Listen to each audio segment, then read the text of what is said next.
a career where every day you get to intimately connect with people at their most vulnerable. A career where complete strangers open up to you entirely, and you're blessed to be able to deeply touch others and be touched yourself in return. Doesn't that sound amazing? It was always the career that I wanted.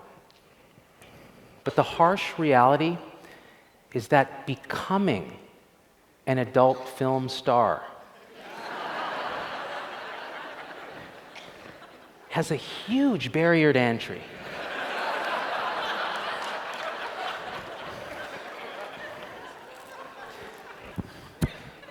So I went into medicine instead, which was the next best thing. And I was actually pretty good at it. For the better part of a decade, I was practicing at a prestigious institution that rhymed with Afghanistan, Ferd. And I had it all. The house on the hill, the 401k, an Acura, the shirt with the alligator on it. So one day my daughter came to me and she was wearing my stethoscope. And she said, "Daddy, when I grow up, I want to be a doctor like you so I can help people." And I was overcome. And I knelt in and I took a deep breath because I wanted to get this right. And I said, "Honey, do you know why Daddy takes those hour-long showers after work every day? It's because it's the only place where Daddy can cry and no one will see him. Now take that stethoscope off. It's covered with bacteria. And go to your room."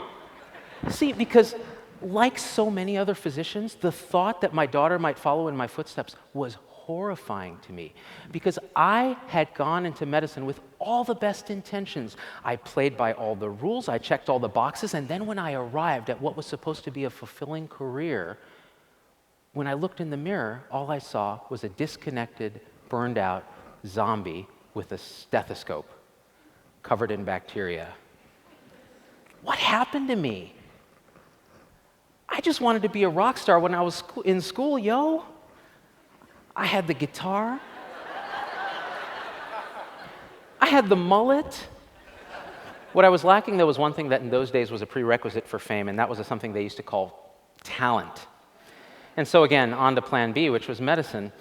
And I wish I could have blamed my parents for, pushing me into medicine, but actually they did try to warn me. They're both doctors. In fact, my dad is a foreign medical graduate, or as they're known these days, a primary care physician. And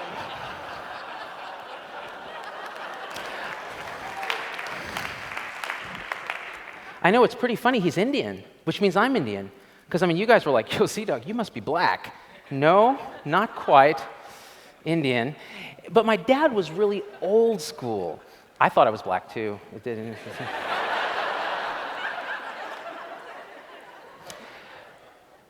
My dad's old school, all touch and intuition.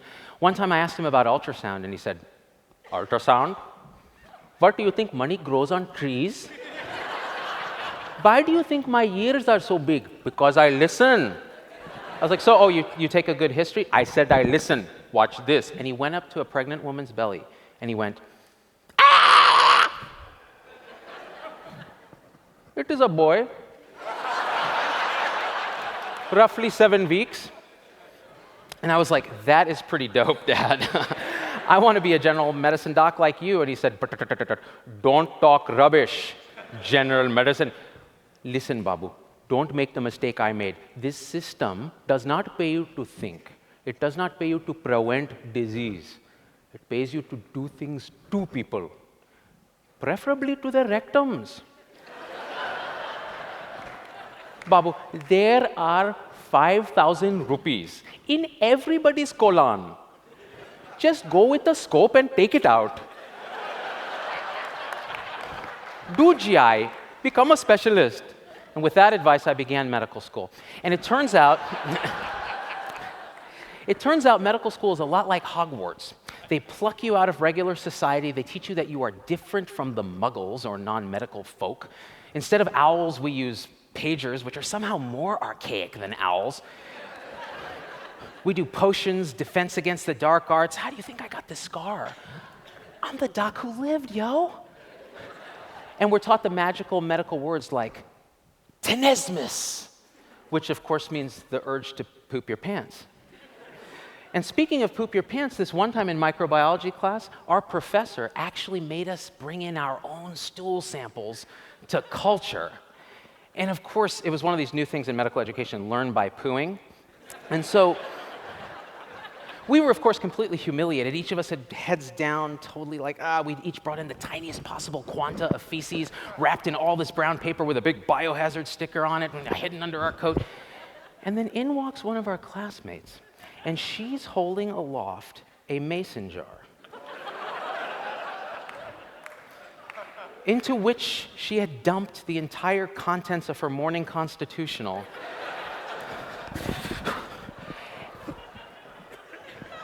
Everybody in the room was disgusted, not with the jar, but with themselves for having each brought in such a woefully inadequate specimen by comparison. And that's when the mad rush to the bathroom began, because, it was on. So suffice it to say, by the time we emerge from this, we are not innocent muggles anymore. We are hardened and scarred and racked with tenesmus. But I still held on to the hope that one day I'd have a fulfilling career, the light at the end of the tunnel, I'd be able to help people and do all those things that I went into medicine to do. And scooping cash out of someone's colon wasn't on the list. And after that mason jar, the poo to pay ratio just wasn't happening. So, in an act of rebellion, I ignored my dad's advice, and therefore, I became my dad.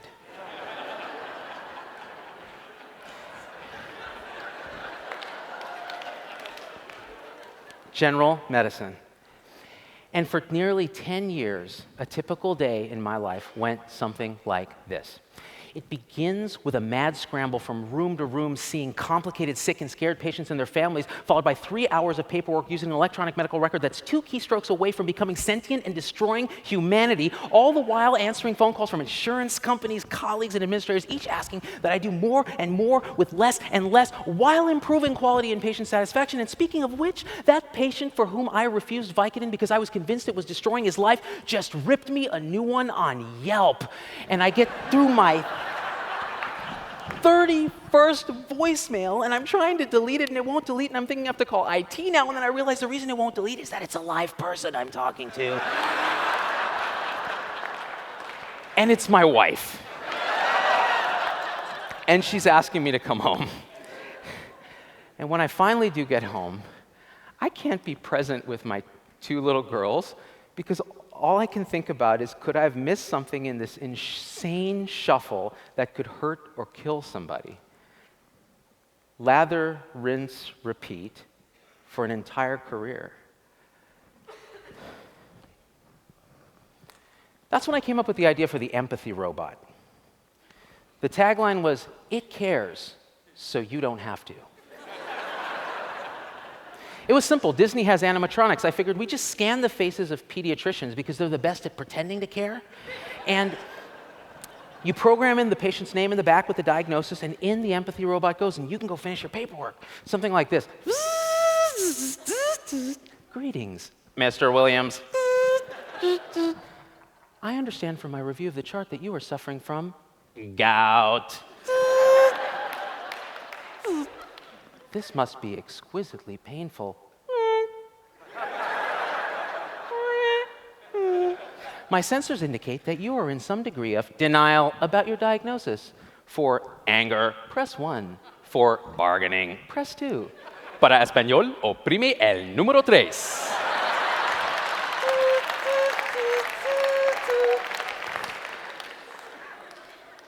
And that brings me back to the house on the hill and the zombie with the stethoscope in an alligator shirt. Enough was enough. I realized I had a choice to make. I could either submit to this insane system and retire and do my thing, but have my soul crushed and join the ranks of the swelling physician zombie apocalypse, or I could surrender. Just give up the external validation, drop the mask, and really surrender to who I actually was and have some hope of reconnecting to my purpose. Luckily, there was choice C, which is sit around in my underwears eating Ben & Jerry's and watching YouTube videos all day. And I did that, and somewhere between Charlie bit my finger and dramatic look gopher, it struck me, you no longer needed talent to reach thousands of people. So I rushed right out, I got a handy cam, I fired up the PC, I started editing, recording, shooting, just going nuts, and it was a complete disaster. Nothing worked. Then I got a Mac.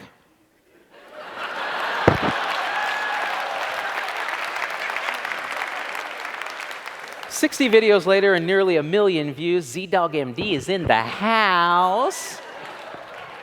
Now, how did this happen? If you watch, say, our safe sex rap anthem, Pull and Pray, which is something like, "Yo, this ain't no gusher like BP, it's a drip, drip from the tip of your PP, and S to the TD." If you watch that, what you'll realize is something is still true. I do indeed still not have talent. However, what I did have was something maybe more important. I hooked up with a med school buddy, Dr. Harry, who's a pediatrician, and what we had was something that was rare on YouTube, and that is we were doctors. We had some credibility, and we could actually reach patients where they were instead of asking them to come to us. Really engage them. This was a huge opportunity. But what really surprised us is our videos about being a doctor. Those were the ones that got the biggest response. Videos like, "It's a hard doc's life for us." That got like 120,000 views. So it turns out I wasn't alone in feeling powerless in the system. In fact, 82% of doctors feel powerless to affect the system. Barely half would do it again if given the chance. Half would go into medicine if given the chance. And most shockingly, nearly 74% think culottes are the same as shorts. What is wrong with the culture of medicine, and how do we fix it? Well, it turns out I know this guy, Tony Hsieh. He happens to be an expert on culture. He built a company called Zappos into a $1 billion+ company on the premise that if you get the culture right, everything else will follow. And so I sent him a bunch of videos, and I told him about the pending physician zombie apocalypse, and I got no response at all because it all went into his stalker email box. But then one day he suddenly reached out to tell me a strange and wondrous tale. He said he was moving Zappos from the suburbs to the heart of downtown Las Vegas. Not the Strip, not Carrot Top and Wayne Newton, downtown Las Vegas. Empty lots, quirky bars, and a burgeoning community that nobody knows about. The real Las Vegas. Why? Because he'd been studying cities, and he realized that productivity and innovation increase when people collide in dynamic, dense urban environments. And he thought, why isolate Zappos in a walled-off community somewhere? Bring them and plop them right into the heart of the city where they can benefit from and contribute to the revitalization of the community. And he was putting millions of his own money into this to curate the development of arts, residential, small business, tech.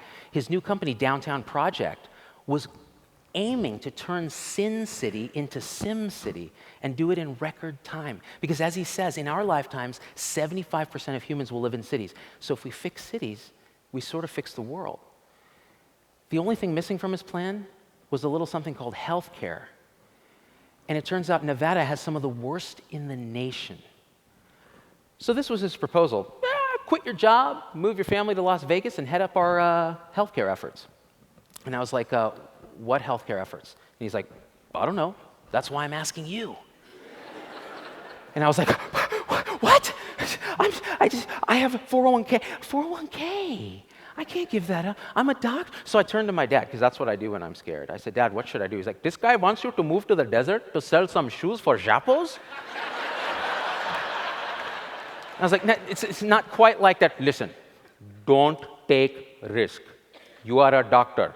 I need to tell your uncles you are a doctor. Do you remember what happened when I took a risk and I developed that curry and masala enema? It was very effective, but nobody bought it.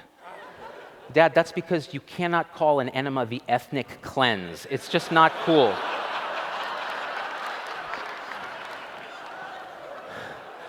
But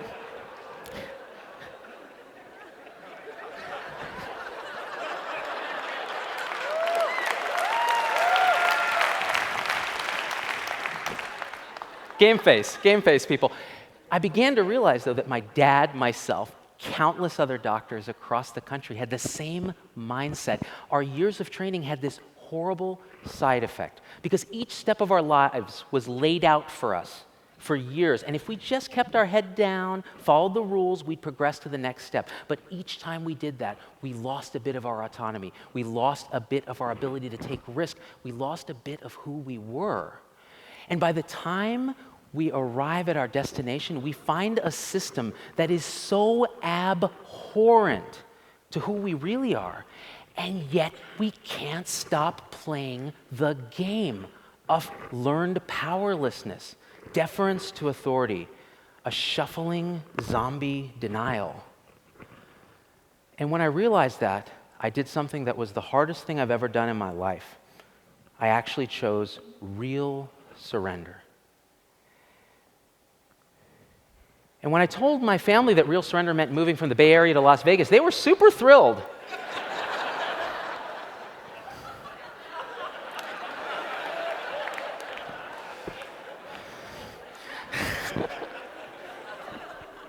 Vegas, baby! But seriously, we are now a year into our adventure in Las Vegas. And what have we done? We are now planning to open a radical new primary care wellness center. We're collaborating with disruptive innovators from Iora Health, an amazing startup out of Boston headed by a Harvard doc named Rashika Fernandapola. Our model is predicated on the idea that medicine is about human relationships. So let's tear the barriers down to those relationships, fix the reimbursement system, take insurance out of primary care. It has no business there. Make it an affordable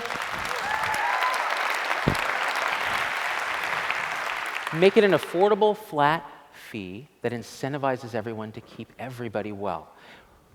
Revolutionize the care model and the culture of the team. Health coaches, nurse practitioners, doctors, and patients working together collaboratively, non-hierarchically, to change the health of the whole community. And glue it together with technology that helps rather than obstructs. What a concept. Do things for people instead of to people. And if you fix primary care well, you kind of fix the entirety of medicine. So when I told my dad, Pops, I'm going to be speaking at TEDMED, and I'm going to tell them all to come to Vegas and spend 72 hours with us and see what we're doing. And he said, TEDMED, huh? Let me guess. You're going to put a blazer and some jeans, and you're going to start calling yourself a thought leader. Well, first you had better get some thoughts. That was hard for me, the thoughts part, but I do have a few. It's really easy to be inspired when I'm in a room with you guys because every single one of you is passionate and driven and working to change the world. But out there are hundreds of thousands of us equally passionate, driven, creative, loving people, our doctors, our nurses, our frontline healthcare providers, upon whose all too human shoulders falls the increasing weight of caring for the nation. And so what really inspires me is the idea that one day they might wake up and realize they are strong. And shedding this illusion of powerlessness, they will reconnect with their passion and their purpose, and they will rise. And when they do, the very foundations of this broken system will tremble. And that, my friends, is an idea worth smearing, spreading. Dang it! Thank you very much.